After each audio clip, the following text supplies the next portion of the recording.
Baik, Assalamualaikum warahmatullahi wabarakatuh. Uh, Sebenarnya kalau ikut dalam grup tu kata buku yang apa? Kongsian buku yang paling diminati ke apa macam tu lah kan. Lebih kurang tu lah. Tapi aku pun sebenarnya tak tahu buku apa yang minat. Jadi aku bawa buku yang sedang baca lah. Tapi buku sejarah lah. Tajuk dia After Tamerlane, The Rise and Fall of Global Empire 1400 sampai 2000 oleh ahli sejarah dia John Darwin lah.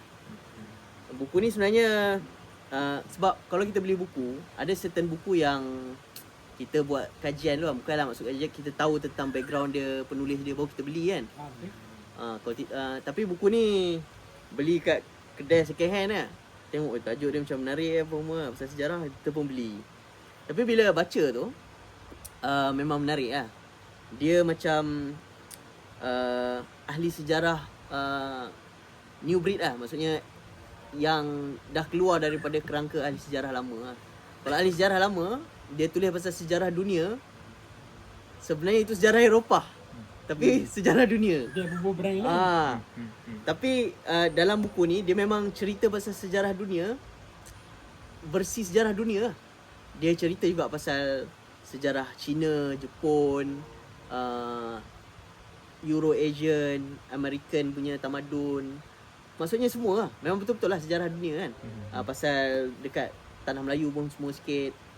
Sebab ada kadang-kadang kalau Eropah punya ahli sejarah yang dulu-dulu, dia pun cerita pasal sejarah Eropah, tapi dia anggap macam itulah sejarah dunia kan.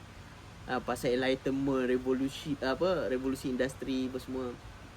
Jadi tak syok lah. Tapi kalau baca buku ni, dia dah keluar lah daripada kerangka tu. Dan dia pun keluar daripada kerangka-kerangka konsep lama tau. Kalau konsep yang lama, kalau kita baca sejarah, contoh zaman dulu Cina dia pernah tutup dia punya negara, dia tak nak berdagang dengan orang luar kan. Mungkin kalau Eropah dulu punya pandangan, ini maksudnya tanda kemunduran Cina kan. Tapi yang dalam buku ni, Darwin ni, John Darwin ni, bukan Charles Darwin, John Darwin. Aku baru nak tanya.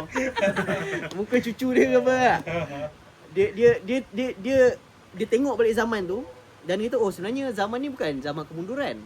Waktu tu China dia memang fokus kat dalam dia. Dia populasi dia meningkat berkali ganda. Maksudnya dia adalah satu period yang sebenarnya membangun lah kan.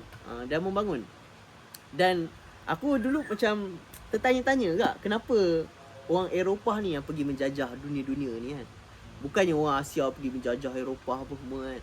Bila baca buku ni macam nampak lah, maksud sebenarnya macam orang lain tak jajah Eropah sebab tak ada apa nak jajah, nak buat apa kan. Dia orang tak ada apa. Tak ada apa.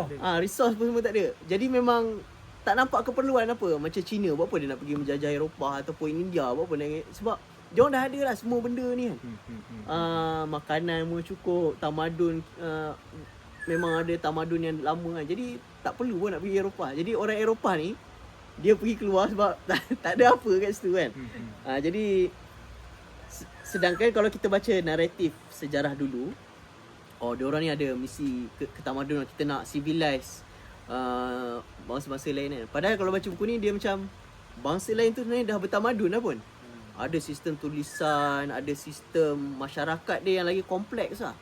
Dekat Jepun masyarakat kompleks dia macam dekat Amerika ada Aztec, dia punya apa tamadun sebelum orang Eropah datang senang kan. Jadi benda tu yang menarik lah. Dia punya apa perspektif sejarah tu lah. Tamerlane ni sebenarnya adalah kalau dalam sejarah Islam dia tak sebut Tamerlane lah, dia sebut Timur. Dia antara conquest cucu-cucu Genghis Khan yang dia rasa Islam masa. Mungkin Islam lah. Sebab Ibnu Khaldun pernah jumpa dia lah. Waktu dia tawan Damsyik. Ibnu Khaldun pernah turun daripada apa tembok yang dia tengah cuba nak kawal tu, dan pergi kat kemah Timur ni, pernah sembang dengan Timur lah. Jadi dan Ibnu Khaldun antara ahli sejarah yang menarik sebab dia pernah jumpa Timur lah. Dia pernah jumpa dan dia pernah sembang dan dia tulis pasal Timur kan. Jadi dia mula aku ingatkan mungkin Ini dia nak kisah pasal sejarah perkembangan politik Genghis Khan ke apa kan, sebab ada Timur kan. Tapi sebenarnya dia lebih kepada sejarah dunia. Jadi menarik lah buku ni. Tapi sebenarnya tak habis pun bagi baca.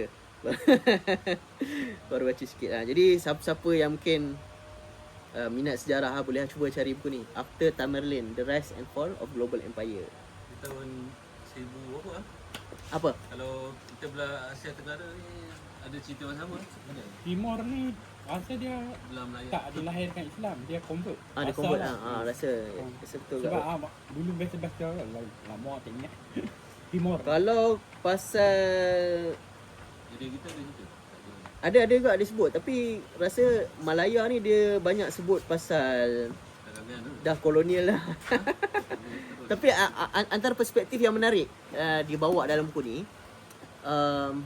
rasa Dr. Azmi pun pernah sebut yang imigran Cina dan India ni